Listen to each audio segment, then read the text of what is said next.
30 days art సిరీస్లో ఎప్పుడు hit అయిన డ్రాయింగ్సే కాదు ఫ్లాప్ అయినా చూపిస్తారా అండి. సో ఇన్స్టాగ్రామ్ ఓపెన్ చేస్తే ఇప్పుడు ఈ మధ్య మోస్ట్ వైరల్ ఇల్యూషన్ ఆర్ట్ అని వస్తుంది. సరే ట్రై చేద్దామని స్టార్ట్ చేశాను. గ్రిడ్ మొత్తం గీసేసుకున్నాను చెస్ బాక్స్లో.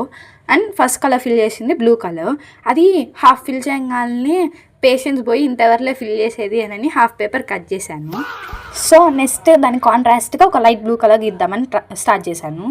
గీస్తున్నాను. సో గీసిన తర్వాత ఏం రిలైజ్ అయినా అంటే అది బ్లూ కలర్లో లేదు, లైట్ బ్లూ కలర్లో లేదు, అది గ్రీన్ కలర్లో ఉంది. ఇదేంటి ఇలా ఉంది అని ఆపేసా కాసేపు. సో ఏదైతే ఏముందని వైట్నర్ ఉంటే వైట్నర్తో పైన షేడ్ ఇచ్చి దాన్ని లైట్ కలర్లో చేసా. ఓకే బాగానే వచ్చింది, అమ్మాయి బాగానే వచ్చింది అనుకున్నా. సో ఇప్పుడు ఇల్యూషన్ ఆర్ట్లో ద మోస్ట్ ఇంపార్టెంట్ పార్ట్ వచ్చేసి white dots and black dots పెట్టడం. వైట్ డాట్స్ పెట్టాలంటే నా దగ్గర వైట్ మార్కర్ లేదు. సో వైట్నర్తోనే ఎలాగోలా అడ్జస్ట్ అయ్యి పెట్టేసేసాను. ఆ ఇంక్ అంతా స్ప్లిట్ అవుతా ఉంది అయినా పెట్టేసాను. ఇప్పుడు బ్లాక్ డాట్స్ పెట్టడానికి బ్లాక్ మార్కర్ ఉంది. ఓకే స్టార్ట్ చేసా, పెడుతున్నప్పుడు దానికి ఉన్న టిప్ ఉంటుంది కదా, లోపలికి వెళ్ళిపోయింది. ఇన్ని ఫార్మ్ మూమెంట్స్లో నాకు నా డ్రాయింగ్ వస్తుందని అస్సలు నమ్మకం కూడా లేదు. And this is how it turned out.